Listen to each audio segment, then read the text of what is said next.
Hello guys, good afternoon. তোমরা সবাই কেমন আছো? আশা করি বন্ধুরা ভালোই আছো। আমিও ভালো আছি। তবে অনেক দিন পর ভিডিও করছি। ভিডিও করা হয় না আমার খুব একটা। কি বলো তো, কাজকর্ম থাকে, তারপরে আবার কি শরীরটা মাঝে ভালো ছিল না, তারপরে আমার হাজব্যান্ডের শরীরও ভালো না। এই জন্য আর ভিডিও করতে ইচ্ছা করে না, বুঝেছো? মন মেজাজ ভালো ছিল না। তা আজকে থেকে আবার শুরু করলাম। জানি না রোজ করতে পারবো কি না। এবারে আমার ভিডিওটা মনে হয় তোমাদের ভালো লাগে না বন্ধুরা। কেউ আমাকে লাইক কমেন্টও করো না। তোমাদের মতো অত ভালো আমি ভিডিও করতে পারি না, বা অত সুন্দর করে তোমাদের মতো আমি কথাও সাজিয়ে বলতে পারি না। যেটুকু পারি ওইটুকুই তুলে ধরি তোমাদের কাছে। তবে তোমাদের যদি ভালো লাগে অবশ্যই লাইক কমেন্ট শেয়ার করো বন্ধুরা, আমার পাশে থেকো, ঠিক আছে? আমি করি ভিডিও ভালো লাগে বলে। সবসময় পারি না, বুঝতেই পারছো। তা চলো বন্ধুরা, আজকে আমি কি রান্না করেছি তোমাদের সাথে একটু শেয়ার করি।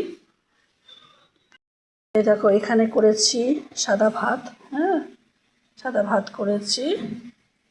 তারপরে এখানে করেছি ডাল। এই দেখো ডাল করেছি। এই দেখো ডাল করেছি, এখানটায় টমেটো দিয়েছি, ধনেপাতা দিয়েছি। ডাল করেছি এখানটায়। তারপরে এখানে করেছি উস্তে ভাজি। আলু দিয়ে উস্তে ভাজি। আর এখানে পেঁয়াজ আর শুকনো লঙ্কা লাল করে ভেজে নিয়েছি। আর আজকে স্পেশাল হচ্ছে এই যে সসেট। দেখো সসেট রয়েছে এখানে, সসেট ভাজা। আজকে সানডের স্পেশাল সসেট। আর এখানে রয়েছে ডাল।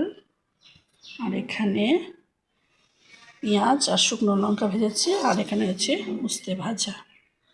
তা আজকে আমার এই দুপুরে খাওয়া দাওয়া।